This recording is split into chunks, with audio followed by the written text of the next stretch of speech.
Hello friends, welcome back to my YouTube channel. मैं हूं professor Nilesh आनंदवानी और आज मैं आप लोगों को डाइजेशन एंड एब्जॉर्प्शन इस चैप्टर में से सबसे इंपॉर्टेंट टॉपिक पढ़ाने वाला हूं। यस, ये सबसे इंपॉर्टेंट टॉपिक है और इस टॉपिक में से गारंटेड एमसीक्यू एक आता ही है नीट एग्जामिनेशन में। तो हम जो टॉपिक के बारे में डिस्कस करने वाले हैं उसका नाम है डाइजेशन ऑफ फूड मटेरियल। इसका सिंपल मतलब होता है कि हम जो फूड खाते हैं उसका हमारी बॉडी में कैसे कैसे डाइजेशन होता है। इसी को ही हम कहते हैं mechanism of digestion, means how digestion takes place, and you can also call it as a physiology of digestion. Yes, now I tell you basic चीजें समझ लीजिए आप। When we are eating a food material, it is simply going into the mouth, it is going into the buccal cavity, where teeth, tongue and salivary gland, all three are playing very important role. Then they are putting this food material into the pharynx by swallowing process. You can also call it as a deglutition. I'll tell you everything in detail, don't worry about it. The process is called swallowing or deglutition, and after food passes from pharynx to the esophagus. From the esophagus it passes into the stomach by the peristalsis movement, or zigzag movement. Food enter into the stomach and around 4 to 5 hours food remain in the stomach for the mixing of a food with hydrochloric acid produced by the produced by the parietal or oxyntic cells of a stomach. This hydrochloric acid has a 1.8 pH and that is a normal one. Yes, now I'll tell you food enters into the small intestine and several biological reactions happen where we convert carbohydrate into the simple sugar called glucose, protein into the simple protein called amino acids, fat into the emulsified fat into the simple fats like fatty acids, so small pieces of fats called micelles, nucleic acid into the simple conversions such as adenine, thymine, nitrogen bases, so etc. So I'll tell you everything. So एक चीज समझ लीजिए आप, हम text book की language आपको पढ़ा देंगे, नो डाउट, लेकिन काफी ऐसे जीनियस ब्रिलियंट स्टूडेंट भी होते हैं जो माइंड में ये सोचते हैं कि सर ने हमें टेक्स्ट बुक की लैंग्वेज तो पढ़ा दी, लेकिन हम जो खाते हैं उसका क्या। यस, तो आपकी जानकारी के लिए मैं बता दूं, अगर आप ब्रेड खाते हो तो वो भी व्हीट से बनी हुई है। यस, व्हीट में क्या होगा, स्टार्च। ब्रेड में क्या होता है, स्टार्च या तो प्रोटीन। या तो हम इंडियन जनरली चपाती, फुल्का ऐसी चीजें प्रेफर करते हैं, तो आप ज्वार खाओ, बाजरी खाओ, यस, गेहूं खाओ, चावल खाओ, मकई खाओ, इनमें से ज्यादातर आपको क्या मिलेगा, starch, protein, fats, nucleic acid, ऐसी चीजें मिलेगी। अगर आप ज्यादा फ्रूट्स खाते हो तो न्यूक्लिक एसिड ज्यादा मिलेगा आपको, फाइबर्स ज्यादा मिलेंगे। तो एक चीज समझ लीजिए, हम जो फूड खाते हैं वो फूड कौन कौन सा होता है, वो फूड होता है कार्बोहाइड्रेट, वो फूड होता है प्रोटीन्स, वो फूड होता है लिपिड, न्यूक्लिक एसिड। ठीक है, तो ये चार चीजें हम ज्यादातर खाते हैं। If you are eating a maximum pulses then you will get a protein. If you are eating a maximum rice, wheat, potato, then you will get carbohydrate. Yes, if you are eating a maximum wheat, rice and potatoes, you will get maximum amount of carbohydrate. Whatever things you will eat which is sweet in taste, you will get lots of amount of carbohydrate. Whatever the things which is not sweet in taste, then you will get either options protein and lipid. And there are so many, you can say watery fruit, there are number of fruits are there, even though dry fruits are there which contain lots of amount of nucleic acid. So I'll tell you how carbohydrate, how protein, how lipid and how nucleic acid being a part of a food material they converted into the simple form and how they are basically used in our body. मैं आपको इस lecture में detail में पढ़ाऊंगा कि carbohydrate हमारे body में जाने के बाद क्या होता है, उन कार्बोहाइड्रेट के कितने छोटे छोटे पार्ट्स में कन्वर्जन होते हैं, और प्रोटीन का हमारी बॉडी में क्या होता है, लिपिड का हमारी बॉडी में क्या होता है, और न्यूक्लिक एसिड का हमारी बॉडी में क्या होता है, इन सभी का हमारी बॉडी में क्या होता है, मैं आपको डिटेल में आज पढ़ाने वाला हूं। तो let's start. Physiology of digestion, mechanism of digestion और digestion of food material. Yes, let's start.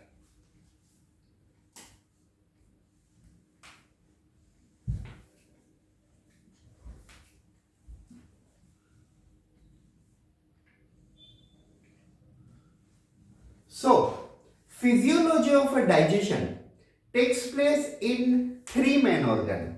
Yes, हमारी बॉडी में डाइजेशन 3 मेन ऑर्गन में होता है। एक होता है बकल केविटी, दूसरा है स्टमक और तीसरा है स्मॉल इंटेस्टाइन। लार्ज इंटेस्टाइन में कभी भी डाइजेशन नहीं होता। कुछ कैंडिडेट ऐसे समझते हैं कि लार्ज इंटेस्टाइन, इंटेस्टाइन मतलब दोनों, तो लार्ज इंटेस्टाइन में डाइजेशन नहीं होता है। लार्ज इंटेस्टाइन वो जगह है जहां पे वेस्ट मटेरियल स्टोर किया जाता है। जैसे स्मॉल इंटेस्टाइन का फर्स्ट पार्ट है डिओडिनम, सेकंड है जेजुनम और थर्ड है यस इलियम। तो इलियम लार्ज इंटेस्टाइन में जैसे वेस्ट ट्रांसफर करता है, तो सबसे पहले सीकम, और सीकम से through ascending, transverse, descending and sigmoid colon तक जाता है। तो यहाँ पे वेस्ट मटेरियल होता है। यस, ये फूड नहीं होता है। तो आपकी जानकारी के लिए मैं बता दूं, लार्ज इंटेस्टाइन में कभी भी डाइजेशन की प्रोसेस नहीं होती, वहां पे से वेस्ट मटेरियल स्टोर किया जाता है। ठीक है, तो डाइजेशन कहां कहां पे होता है, बकल केविटी, स्टमक और intestine. Which one, small intestine. So digestion only takes place in this 3 organ. First one is a buccal cavity, also termed as a oral cavity. Second one is a stomach and third one is a intestine. Yes, let's start. When we put food into the mouth, yes, food into mouth, मैं यहां से पूरी की पूरी digestion process आपको समझा रहा हूं। when we put a food into the mouth, then food enters into buccal cavity, correct? In a buccal cavity, there are 3 organs. In a buccal cavity, there are 3 organs, such as a tongue, teeth, and salivary gland. Correct? So, as we put a food into the mouth, in a buccal cavity or in a oral cavity, we have a 3 organ. 32 type of a teeth, means 32, sorry, number of a teeth. There are 4 variety of teeth: incisor, canine, premolar and molar. So we have a 4 variety of teeth, but total they are 32 in number. Then we have a muscular, movable, boneless portion, that is called tongue, which is helping in mixing of a food material with a saliva. And third, we have a 3 pair of salivary gland. Yes, in a previous lecture I have already discussed. These are parotid, these are sublingual and submandibular. ऐसे 3 salivary gland के pair थे। तो जैसे ही food हम अंदर डालते हैं buckle cavity में, टीथ अपना काम करना शुरू कर देता है। अभी टीथ क्या काम करते हैं? Teeth basically help in cutting,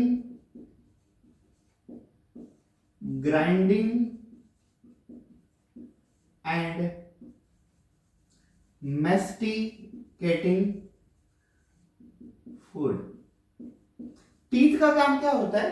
teeth का काम होता है फूड को कट करना, फूड को ग्राइंड करना और फूड को मैस्टिकेट करना। अब ये जो फूड है, इस फूड के ऊपर ये तीनों प्रोसेस हो चुकी।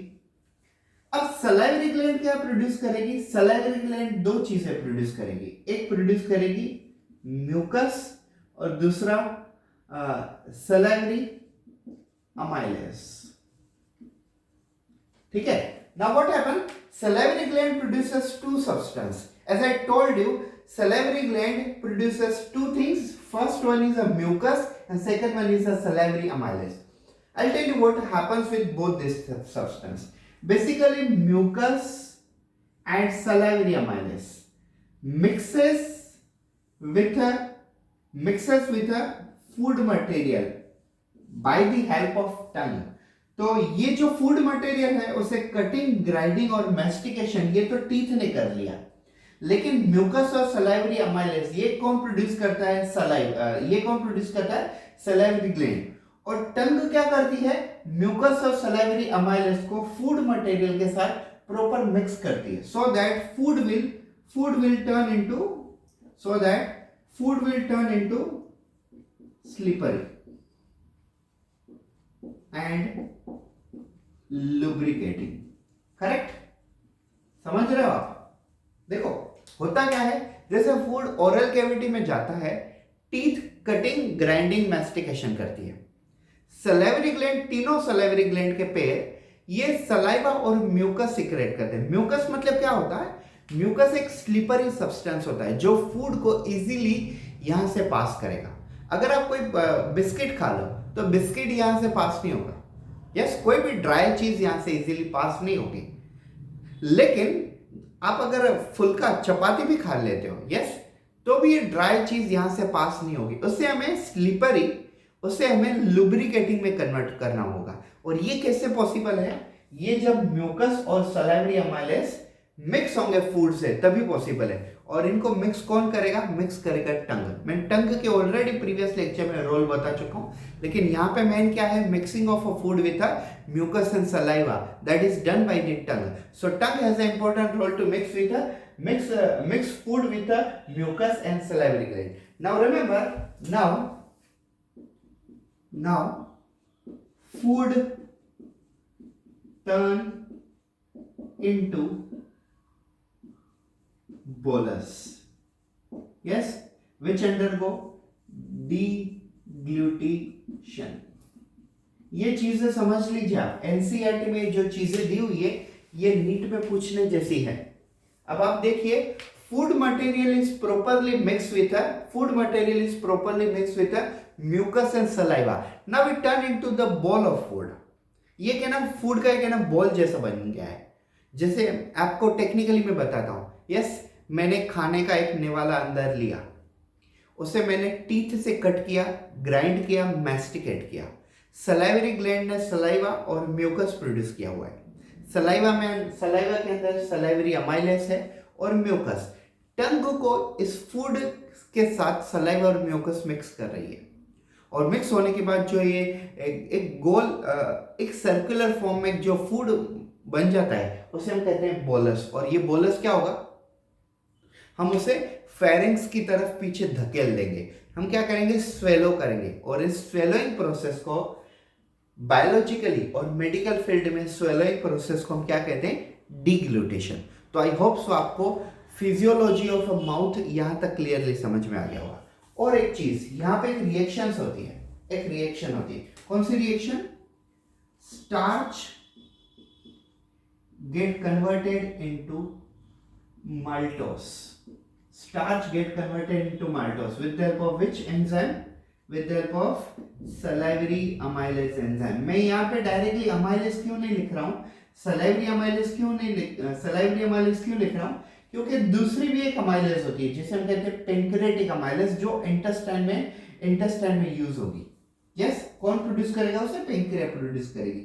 सो starch in presence of salivary amylase get converted into maltose. How much it is? 30% starch converted. तो हम जितना भी स्टार्च खाते हैं उसमें से 30% हमारा माउथ में सलाइवरी अमाइलेज कन्वर्ट कर देती है, और उसके बाद जो फूड मटेरियल में स्टार्च बचेगा वो पेंक्रियाटिक अमाइलेज कन्वर्ट करेगी। तो ये चीजें काफी इंपॉर्टेंट, ये समझते जाएगी। तो ये क्या था? Physiology of a food digestion in a buccal cavity. तो ये हमने बकल कैविटी में देखा। अब हम आगे आते हैं स्टमक की तरफ। सो digestion in stomach. Yes, so let's start. So food material after fully processed into the buccal cavity or oral cavity, it is turned into the small ball like structure which is called bolus. Now this bolus is passes into the pharynx or pushes backside into the pharynx by the process called deglutition or swelling. Now food material from pharynx, food material from pharynx to the esophagus and from the esophagus to the stomach.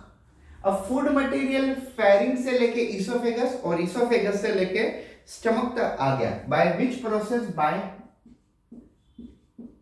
Peristalsis. Yes, peristalsis process क्या है? देखो, food material buccal cavity से pharynx, pharynx से oesophagus और oesophagus से stomach की तरफ ऐसे जिगजैग करके ऐसे क्राउलिंग करके ऐसे घूम के आता है. तो इस प्रोसेस को हम कहते हैं पेरिस्टालसिस. ये क्लियरली समझ लीजिए, बायोलॉजिकल टर्म है ये. Food passes from pharynx into the stomach by the peristalsis. Yes, एक चीज और याद रखिए, food material from the pharynx up to the stomach, this portion is called gullet. This portion is called gullet. Gullet. Yes, gullet. Food material passing from pharynx up to the stomach. This portion, complete portion, is called gullet. Sometimes you can also include small intestine. Now see, it is very important to discuss how stomach work. Remember, stomach basically have a three variety of a cell. Stomach have three types of cells. And these three cells are, I'll tell you one by one. First one, mucus cells. First one, mucus cell. What it do? It secrete mucus. जो buckle cavity में mucus produce हुआ है वो इतना sufficient नहीं कि food easily आगे पास हो. तो म्यूकस सेल स्टमक के ये भी म्यूकस सिक्रेट करते हैं. दूसरे सेल्स हैं peptic cells, which is also called chief cells. Peptic cells also called as a chief cells, which produce pepsinogen. And third type of cells, ये आपको नीट में पूछा जा सकता है. कभी कभी ये भी पूछा जाता है odd one out. सो आपको स्टमक के 3 सेल्स के नाम दिए होंगे और फोर्थ वाला जो होगा वो स्टमक का सेल्स नहीं होगा. Just like I tell you, ये फर्स्ट वाला सेल्स हो गया म्यूकस सेल, दूसरा वाला सेल्स हो गया पेप्टिक सेल्स, तीसरा वाला सेल्स होता है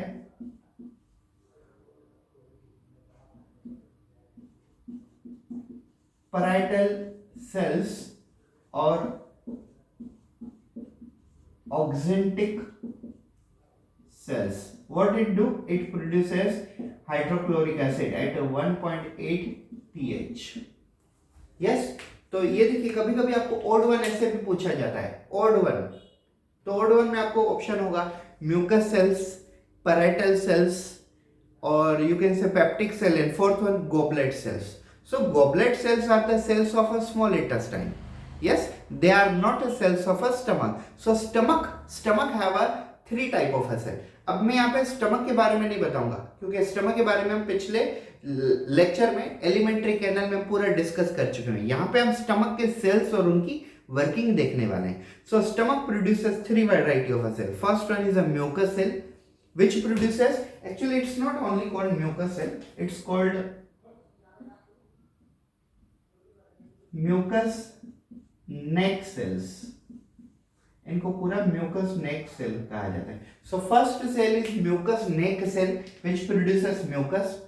second one is a peptic cells also called chief cells, and the function of this peptic cell और chief cell is to produce pepsinogen. इनका काम है पेप्सिनोजेन प्रोड्यूस करना. और पेप्सिनोजेन क्या काम करता है वो मैं आपको नेक्स्ट पॉइंट में बताता हूं. और थर्ड सेल है parietal cells also called as a oxyntic cell.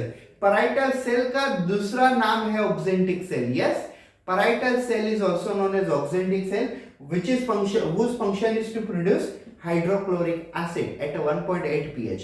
मैं जब एलिमेंट्री कैनल पढ़ा रहा था तो मुझे किसी ने बेसिकली कमेंट करके पूछा था कि सर हाइड्रोक्लोरिक एसिड, अगर ये एसिड है, एसिड अगर स्टमक प्रोड्यूस करता है तो इंटेस्टाइन के वॉल जल नहीं जाते, इंटेस्टाइन के वॉल खराब नहीं होते? तो ऐसा नहीं होता है बिल्कुल भी। क्यों, मैं आपको बताता हूँ।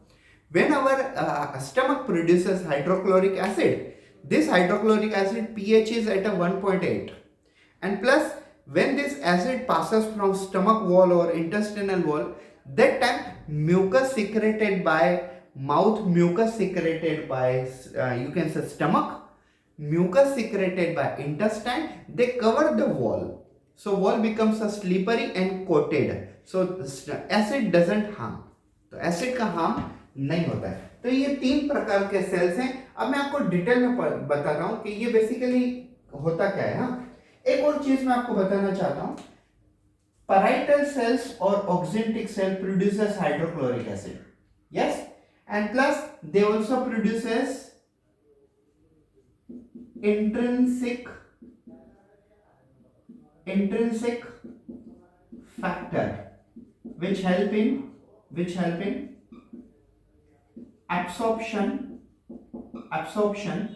of विटामिन B12, जिसे हम कहते हैं सियानोकोबालामाइन विटामिन B12।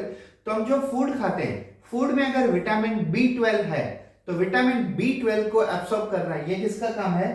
पैराइटल सेल्स का।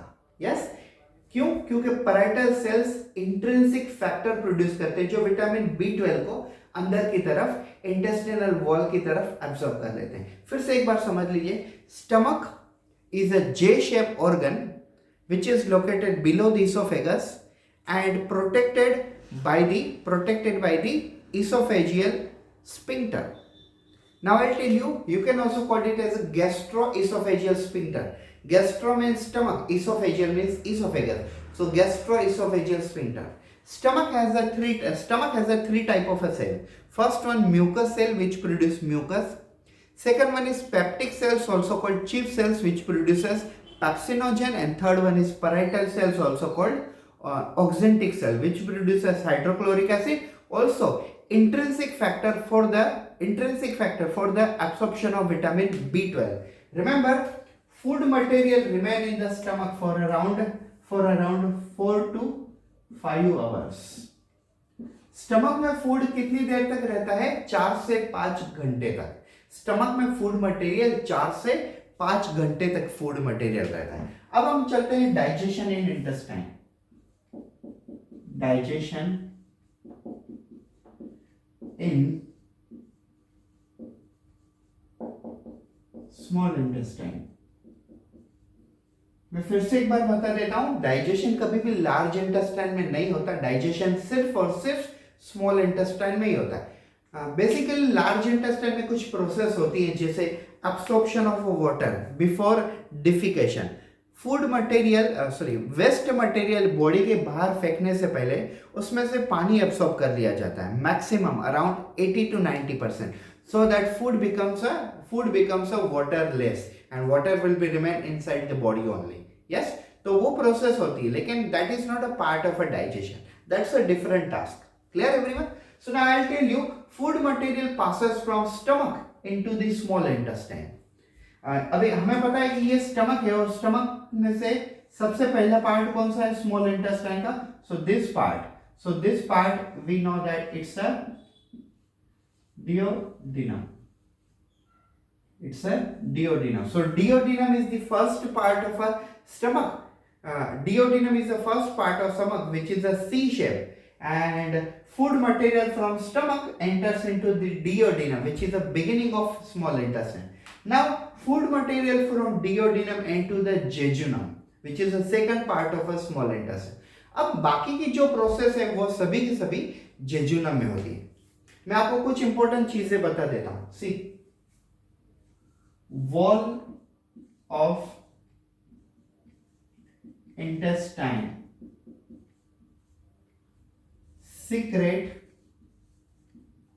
secrete wall of intestine secrete digestive juices. Yes, wall of intestine secrete digestive juices from goblet cells, which is called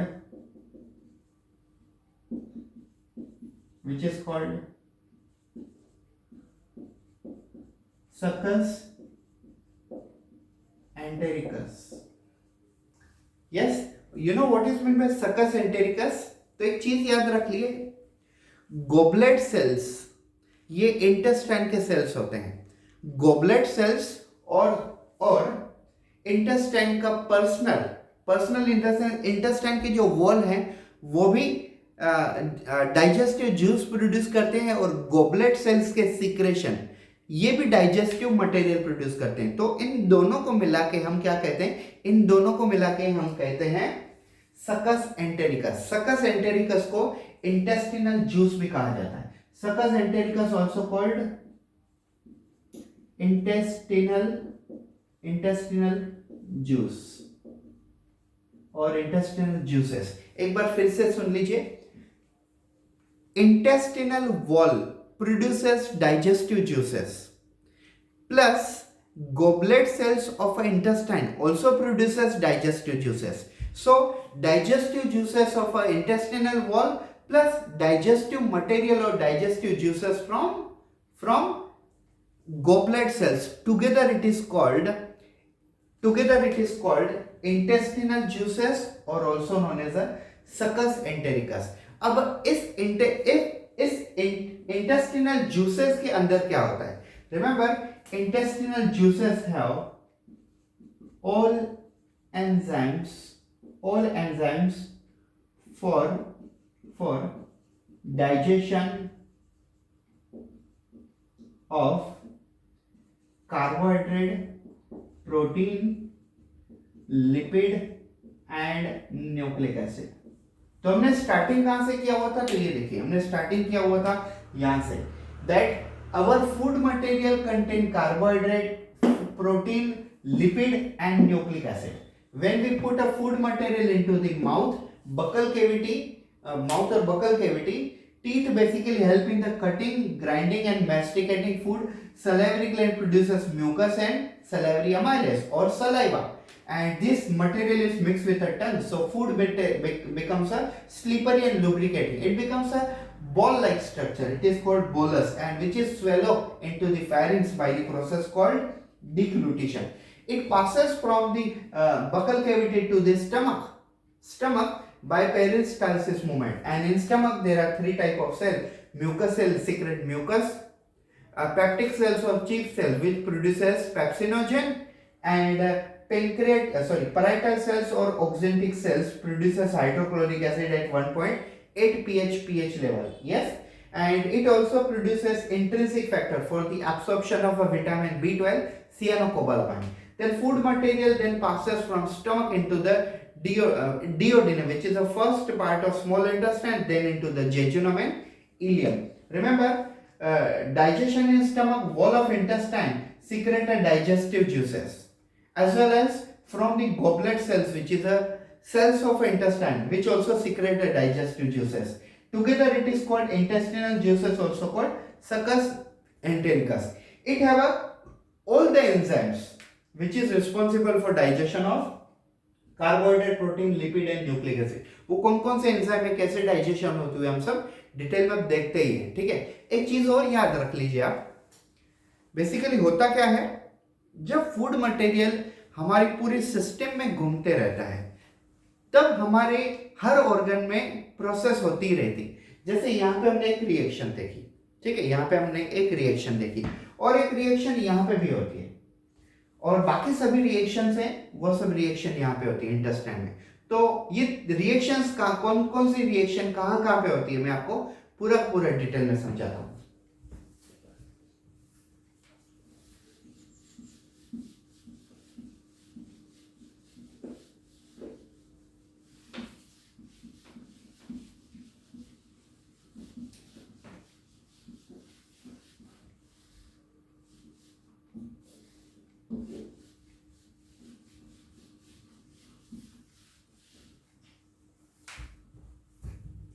So now I'll tell you which reaction takes place at which organ. Yes, so first reaction in buccal cavity. So I have taught you in a few minutes before that in a buccal cavity only one reaction takes place. What is that? Starch, a type of polysaccharide material, get converted into maltose, a type of disaccharide material with the help of enzyme called salivary. Yes, with the help of enzyme called salivary amylase. Salivary amylase, इस enzyme का दूसरा नाम भी कभी कभी पूछते हैं sir, what is another name of a salivary amylase? So salivary amylase also known as a tyline. Yes, ये एमसीक्यू में पूछा जाता है. Salivary amylase is also known as, so salivary amylase is also known as tyline. Remember 30% starch here converted. ठीक है, तो हम जितना भी स्टार्च खाते हैं उसमें से 30% स्टार्च बकल केविटी में कन्वर्ट होता है ये रिएक्शन से. अब हम आते हैं रिएक्शन इन स्टमक. तो स्टमक में कौन कौन सी रिएक्शन होती है? We know that first reaction takes place in the stomach by the parietal cells और oxyntic cells. Yes, that is production of HCl. तो सबसे पहले क्या होता है? सबसे पहले हाइड्रोक्लोरिक एसिड प्रोड्यूस होता है. सबसे पहले हाइड्रोक्लोरिक एसिड प्रोड्यूस होता है. और दूसरा उसके बाद क्या होता है? Production of pepsinogen. Is it clear? Production of pepsinogen. Pepsinogen क्यों काम का है मैं आपको बताता हूं. बेसिकली क्या होता है? Hydrochloric acid. Yes, this hydrochloric acid, keep it in mind, this hydrochloric acid it convert inactive pepsinogen into active pepsinogen. Yes, होता क्या है? ये जो पेप्सिनोजेन है ये आगे चल के हमें काम में आएगा. कैसे काम में आएगा मैं आपको बताता हूं. ये देखिए, digestion in small intestine. Actually हमें डाइजेशन की जगह पर हमें क्या लिखना है? यहां पे हमें लिखना चाहिए रिएक्शन इन स्मॉल इंटेस्टाइन. तो ये देखिए, ये जो है पेप्सिनोजेन. तो पेप्सिनोजेन हमें क्यों इंपॉर्टेंट मैं आपको बताता हूं. ये देखिए, प्रोटीन, यस, प्रोटियो या तो आप कहो डायरेक्टली पेप्टोन. तो हम पहले प्रोटीन के बारे में मैं आपको बताता हूं. So remember, protein with the help of enzyme called protease, it get converted into peptone, you can call it peptide, and second one is proteoses. तो ये देखिए, जब प्रोटीन प्रोटीएस नाम के एंजाइम से रिएक्शन करता है तब पेप्टोन मतलब पेप्टाइड और प्रोटियोसेस ये दो चीजें बनती हैं. लेकिन अगर आप ये देखो, प्रोटीन, यस, प्रोटीन या तो पेप्टोन या तो पेप्टाइड, इन सभी चीजों का जब एक्चुअली मुझे यहां पे लिखना चाहिए प्रोटीन, पेप्टोन, प्रोटियोसेस, इन सभी चीजों का जब ट्रिप्सिन, काइमोट्रिप्सिन ऐसी रिएक्शन से, ऐसे एंजाइम के साथ रिएक्शन होता है तब उसका कन्वर्जन किस में होता है? डाइपेप्टाइड. यस, मुझे आपको समझाने में थोड़ी दिक्कत क्यों हो रही है? क्योंकि कुछ रिएक्शन यहां पे हो रही, कुछ रिएक्शन वहां पे हो रही. फिर से एक बार समझ लीजिए, stomach produces hydrochloric acid, also pepsinogen. And this hydrochloric acid convert inactive pepsinogen into active pepsinogen. This hydrochloric acid convert inactive pepsinogen into active pepsinogen. अब आपने देखा कि यहाँ पे कार्बोहाइड्रेट मतलब स्टार्च का कन्वर्जन माल्टोस में हो गया, 30% हो गया. हम आगे चल के कार्बोहाइड्रेट को भी ब्रेक करेंगे. फिलहाल आप प्रोटीन देख लीजिए. Protein with the help of a protease enzyme convert into peptone और प्रोटीएजेस. यस. और अगर आप लेकिन अगर आप यहां पे भी ये देखें, प्रोटीन और पेप्टोन और proteoses with the help of trypsin enzyme, with the help of chymotrypsinogen enzyme, they get converted into dipeptide. Even though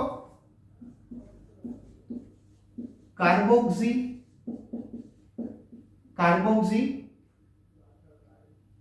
actually दो होते हैं, कार्बोक्सी ट्रिप्सिनोजेन और कार्बोक्सी पेप्टिडेज. तो इनका कन्वर्जन किसमें होता है? डाइपेप्टाइड. अब आपकी जानकारी के लिए मैं बता दूं, peptide means amino acid. Peptide means amino acid. Now there are two amino acid. What does it called? Dipeptide. अगर एक अमाइनो एसिड है तो हम इसे क्या कहेंगे? पेप्टाइड. लेकिन अगर अमाइनो एसिड दो है तो इसे हम क्या कहेंगे?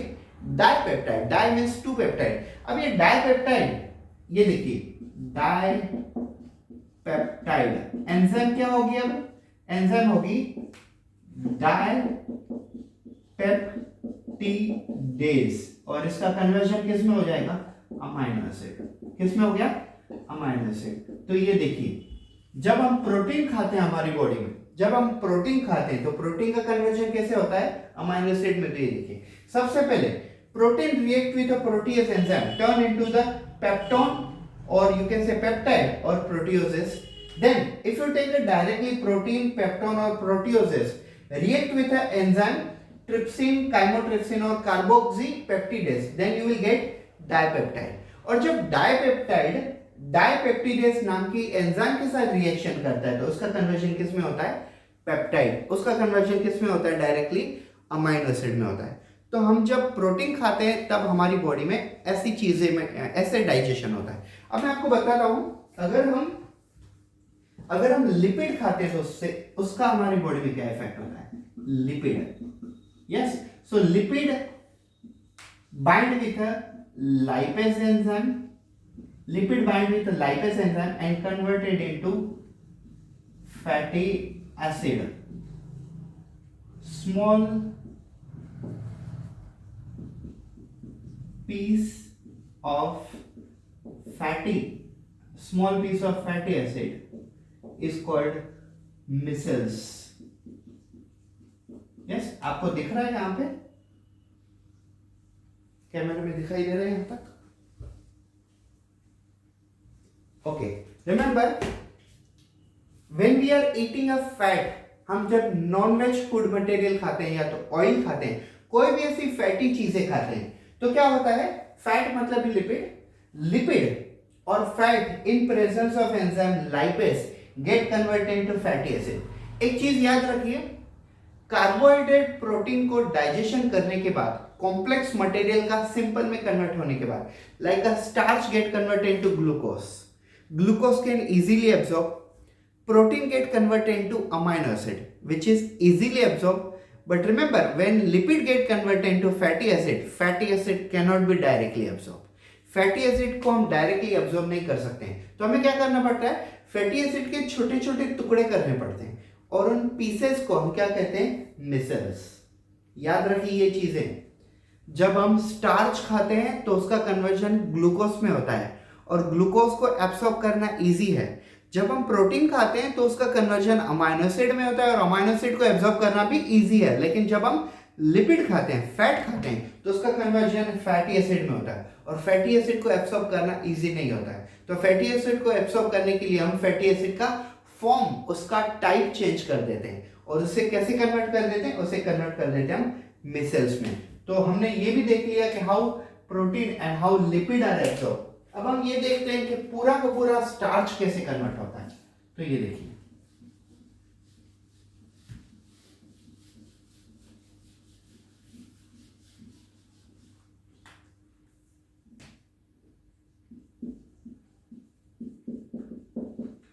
सी हमने 30% स्टार्च को पहले कन्वर्ट कर लिया हुआ था। अब हम जो 70% स्टार्च है तो वो कैसे होगा, starch in presence of enzyme. Which enzyme? Amylase. But which amylase? It will get converted into maltose. Yes, ये एंजाइम है अमाइलेस। ये एंजाइम कौन सी अमाइलेस है? ये वाली सलाइवरी अमाइलेस नहीं, ये वाली कौन सी है? ये वाली है पेंक्रिएटिक अमाइलेस। मैंने आपको कल पढ़ाया हुआ था, मतलब कल वाले लेक्चर में, पिछले लेक्चर में पढ़ाया हुआ था। We have a three type of a digestive glands. One is a salivary gland, second one is a pancreas, and third one is a liver. Salivary gland put their material into the mouth, which convert 30% starch into the maltose, and then 70% starch converted into maltose with the help of which enzyme? Pancreatic amylase. So our body produces two type of amylase. One is the salivary amylase from saliva, and second one is pancreatic amylase from pancreas. So now 30% starch converted into maltose in buccal cavity, and then remaining 70% starch converted into maltose in a small intestine. Clear हो गया? अब ये maltose है, maltose क्या है? Starch is actually polysaccharide, yes, and maltose is disaccharide. So we will convert maltose with the help of which enzyme? Maltase into, yes, तो maltose किससे बना हुआ है? Maltose is made by glucose plus glucose. ठीक है, तो ये तो जब आप गेहूं खाते हो, जब आप स्टार्च खाते हो तब ऐसा होता है, लेकिन जब आप मिल्क पीते हो तो क्या होता है? सो मिल्क बेसिकली है which sugar? Milk have a you can say lactose sugar. So lactose sugar bind with a which enzyme? Lactase, and turn into glucose plus galactose, because we know that milk sugar lactose is disaccharide made by glucose plus galactose. जब हम basically chocolates वगैरह खाते हैं तब हमारी body में और नए नए प्रकार के शुगर आते हैं। ये माल्टोस हो गया, maltose is a disaccharide, lactose. जब हम शक्कर खाते हैं, चीनी खाते हैं, तब क्या होता है? तब हमारी बॉडी में सुक्रोज शुगर आती है। तो सुक्रोज का कन्वर्जन कैसे होता है? With the help of a sucrase enzyme, it get converted into glucose plus fructose. Glucose plus fructose. तो आप ये देखिए, यहाँ पे हमने किसका कन्वर्जन कर लिया? कार्बोहाइड्रेट का। So carbohydrate complex form is a starch, then middle form is a maltose, lactose, and sucrose, and simple form is a glucose, galactose, glucose, fructose, glucose. तो ये सिंपल फॉर्म है। तो हमने कार्बोहाइड्रेट में भी डाइजेशन कर रहे हैं। अब हम सिंपल से फॉर्म में आते हैं न्यूक्लिक एसिड की तरफ। तो न्यूक्लिक एसिड हमारी बॉडी में कैसे डाइजेशन होता है तो वो मैं आपको बताता हूँ। वन टाइम पूरे बोर्ड पे लिखना पॉसिबल ही नहीं, क्योंकि ये इतनी सारी रिएक्शंस है। So I tell you nucleic acid. So basically nucleic acid is made by nucleotide and nucleoside. तो हमें न्यूक्लियोटाइड और न्यूक्लियोटाइड को ब्रेक करके नाइट्रोजन बेस शुगर में कन्वर्ट करना है। So basically nucleic acid bind with, हम यहां पे लिखते हैं nucleic acid bind with nucleotidases. Yes, nucleic acid bind with the nucleotides and get converted into nucleoside. ठीक है, अब आपको ये आपको पता होना चाहिए न्यूक्लिक एसिड में दो चीजें क्या होती है। One is a nucleotide and second one is a nucleoside. Nucleotide is made by nitrogen bases plus sugar and plus phosphate group, and nucleoside is only made by nitrogen base plus sugar, no phosphate group. Yes, अब आप यहां देखिए nucleoside bind with a nucleosidase enzyme and get converted into nitrogen base plus sugar. ठीक है, ये देखिए ये हमारा डीएनए होता है, डीएनए में ये होते हैं 4 nitrogen base, yes, adenine pairs with thymine bye double bond, guanine pairs with cytosine bye triple bond, और इनके बाद शुगर होता है। तो शुगर और नाइट्रोजन बेसेस मिला के क्या बन जाता है, इनको मिला के बन जाता है न्यूक्लियोसाइड, और जब हम इनके पीछे फॉस्फेट ऐड कर देते हैं तो क्या बन जाता है, ये बन जाता है न्यूक्लियोटाइड। तो जब हमने न्यूक्लिक एसिड के साथ न्यूक्लियोटाइडेस की रिएक्शन की तो फॉस्फेट ग्रुप निकल गया और क्या बन गया, न्यूक्लियोसाइड। फिर हमने जब न्यूक्लियोसाइड के साथ न्यूक्लियोसाइडेज एंजाइम से रिएक्शन की तो क्या बन गया, नाइट्रोजन, ये देखिए ये सेपरेट हो गए, और सेपरेट होने के बाद क्या हो गया, नाइट्रोजन बेसेस ये अलग हो गए और शुगर अलग हो गए। तो इस प्रकार से हमारी बॉडी में न्यूक्लिक एसिड का डाइजेशन होता है। ठीक है, तो ये था हमारी बॉडी का पूरा डाइजेशन। मैंने आपको पूरा digestion from buccal cavity up to the small intestine पूरा बता दिया। 1 मिनट में फिर से देख लीजिए, only 1 minute. When we put a food into the mouth, this food material basically cutted, grinded and masticated with the help of teeth and salivary gland put a mucus and saliva, and this is mixed by the tongue and turned into the ball-like structure called bolus, which undergo swelling called deglutition and passes from buccal cavity to pharynx, esophagus and stomach by zigzag movement. It is called peristalsis. Then food enter into stomach where there are 3 type of cell: mucous snake cell which produce mucus, peptic cells or chief cell which produces pepsinogen, and parietal cell also called oxyntic cell which produces hydrochloric acid at 1.8 pH, and plus also it produces intrinsic factor which help in absorption of vitamin B12. Yes, then I'll tell you, then we food enter into the small intestine where number of reaction takes place. Juices from the liver, juices from the gallbladder, juices from the pancreas, all this put it into the duodenum, then passes to jejunum, and when number of reaction takes place with a starch, starch get converted into maltose get converted into glucose, sucrose get converted into glucose and fructose, maltose get converted into glucose, and lactose get converted into glucose and galactose. Then protein get converted into amino acid, lipid get converted into fatty acid, finally turn into proteases, nucleic acid turn into nucleotide turn into nucleoside, nucleoside turn into the nitrogen base and sugar. So this was completely about digestion. कुछ लोग ऐसे भी सोचते हैं कि सिर्फ हमें buckle cavity, stomach और इंटेस्टाइन का फंक्शन बताना चाहिए, लेकिन अगर आप ये रिएक्शन नहीं समझोगे तो आपको कुछ समझ के कुछ फायदा ही नहीं। So it was about digestion of food और फिजियोलॉजी ऑफ डाइजेशन और mechanism of digestion. I hope so आप लोगों को ये लेक्चर समझ में आया होगा। Thanks so much, have a good day.